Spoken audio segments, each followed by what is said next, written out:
What if I told you that Ferrari has not discovered an improvement, but something much more dangerous after the 2026 Chinese GP? Because while everyone was looking at the top speed data and seeing a seemingly inferior car, inside the box there was a completely different feeling. A mix of surprise, confusion, and even concern. Frédéric Vasseur couldn't explain it. The numbers didn't add up. How is it possible that Hamilton, with the same car, without more power and without visible changes, managed to turn each stint into a constant threat? What has Ferrari seen in that data that has left the team literally confused? And most importantly, are we facing the first driver who has truly understood how to master energy in Formula One in 2026? The 2026 Chinese Grand Prix didn't simply leave Lewis Hamilton with a good performance, it left something much deeper inside Ferrari, an uncomfortable feeling that they had been misreading their own car since the start of the season, because everything they thought they understood about his performance in Shanghai began to break down the moment they analyzed in detail what the Briton did lap after lap. Since Friday there were already signs that attracted attention, especially in qualifying where Hamilton showed a one-lap pace that forced the wall to review entire sectors, medium and high-speed corners, braking points and acceleration phases, but at that moment they could still justify it as a specific peak of performance, something within what was expected when a driver of his caliber connects an almost perfect lap. However, everything changed on Sunday because what was seen in the race was not an isolated moment, it was a constant pattern. As the stints progressed, while other drivers began to suffer with degradation, graining, and the progressive loss of performance, Hamilton did exactly the opposite. He maintained stable times, repeated competitive sectors, and managed to sustain a pace that not only did not drop, but at some moments even seemed to improve compared to those around him. Something that on a circuit like Shanghai is extremely difficult due to the thermal and energy demands that each lap imposes. It was at that point where real concern began to arise in the box, because when the engineers began to cross-check telemetry data on board in previous simulations, they realized that Hamilton was not simply driving fast, he was using the car in a completely different way than they had projected in their models, especially in everything related to the management of electrical energy, which in 2026 has become one of the most determining factors of overall performance. What they discover is an extremely precise pattern.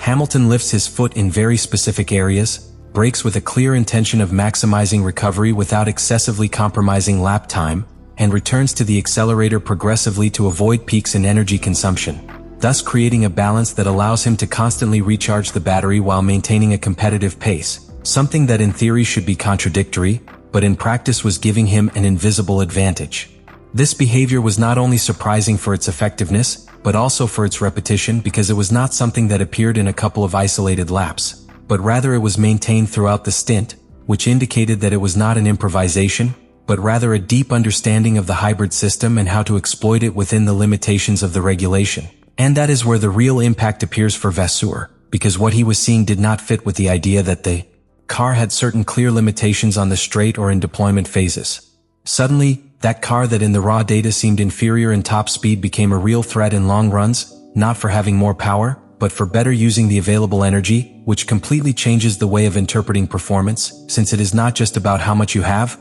but how you distribute it throughout the lap and the stint, something that Hamilton has proven to dominate in China like no one else on the grid. This is the starting point of the problem, or the opportunity for Ferrari, because now the question is no longer whether the car is fast enough, but whether the team is capable of understanding and replicating what Hamilton has done almost instinctively, and that opens a new dimension in the championship where the difference is no longer made solely by the machine, but by the driver who best knows how to speak to it. From that moment on, within Ferrari the situation stops being a simple technical surprise and becomes a true process of deep, almost obsessive analysis, because Vasseur understands that what Hamilton has done cannot be immediately replicated, and that is precisely what is most worrying, since it means that they are not facing an improvement of the car, but rather an advantage that depends directly on the driver and his interpretation of the hybrid system. The engineers then begin to break down each phase of Hamilton's driving, trying to find a clear logic that can be transferred to the rest of the team, but what they discover is even more disconcerting. There is no single moment where he gains time, there is no specific point where he is making a difference, but rather a sum of perfectly chained micro-decisions that, together, generate a result much higher than expected, especially in the balance between recovery and energy deployment. In other words, Hamilton is not driving faster in the traditional sense, he is being more efficient in every meter of the circuit, which allows him to reach the end of each straight with more energy available, defend himself better, attack at key moments, and above all, Avoid those sudden drops in performance that do affect other drivers when the battery begins to enter critical phases, something that in 2026 is absolutely decisive. This is where the impact on Vasseur becomes even greater, because when comparing directly with the other side of the garage, it becomes evident that the car has two completely different faces depending on how the energy is used, and that breaks one of the basic principles with which the team had been working. That the performance of the car was relatively constant and predictable within certain margins, something that now they can no longer guarantee. In fact, the internal analysis begins to indicate that the more aggressive style, which seeks to extract immediate performance in the first laps of the stint, may be compromising the overall potential of the car, while Hamilton's approach, more calculated and progressive, opens a much wider window of performance throughout the race, which in circuits like Shanghai translates directly into strategic advantage without the need to change anything in the setup. This generates a kind of domino effect within the team, because it is no longer just a matter of understanding what Hamilton has done, but of completely rethinking how they are working with the car, how they interpret the data, and, above all, how they must evolve their driving philosophy in this new era, where electric energy has gone from being an accessory to becoming the central axis of performance. And here appears the big doubt that is beginning to settle in Ferrari. If Hamilton has been able to find this efficiency so soon, how much real margin is there still to unlock in the car?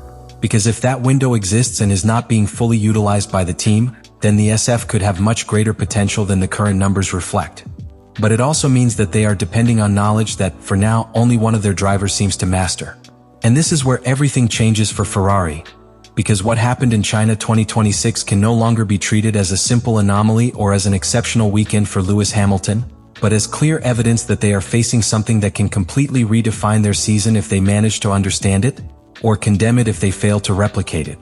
Frédéric Vasseur is clear on this point. The problem is no longer the performance of the car itself. The problem is that there is a version of the SF that only appears when Hamilton is behind the wheel, a more efficient, more constant, and strategically much more dangerous version, and that puts the team in a delicate situation because it means that its internal reference is no longer the car. It is the driver. As the days progress after the Grand Prix, Ferrari is beginning to ask itself a question that goes far beyond China.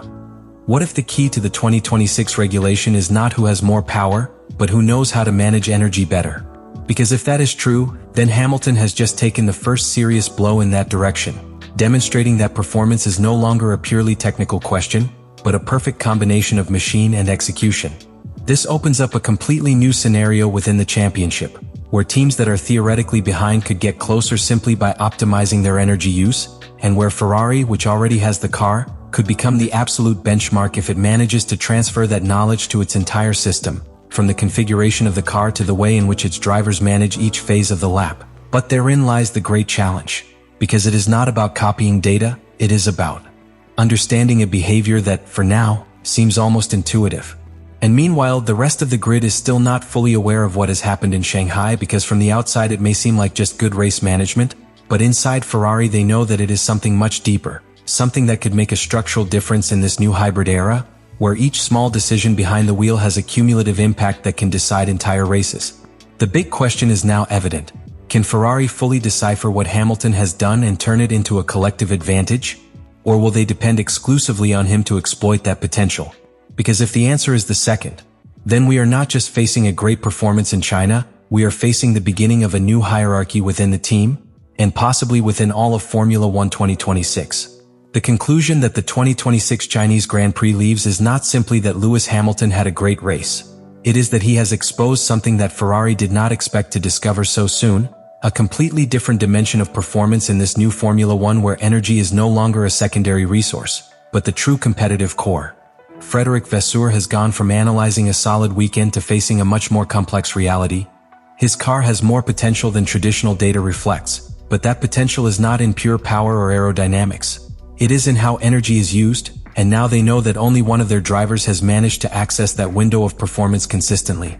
What Hamilton has shown in Shanghai is not only skill, it is understanding, it is adaptation, and it is anticipation of a regulation that many are still trying to decipher, and that puts Ferrari in a unique but also uncomfortable position because they have a huge potential advantage in their hands, but they still do not know how to turn it into something replicable and sustainable within the team. From now on, each race will be a test not only to measure the performance of the SF, but to understand if this phenomenon was something specific or the beginning of a trend that can change the balance of power on the grid, because if Hamilton continues to exploit this energy management at the same level, Ferrari will not only be in the fight, it could be redefining how to win in modern Formula One. And that's the real takeaway. China wasn't Hamilton's highest point. It may have been the starting point of something much bigger. Let me know in the comments what you think about all this.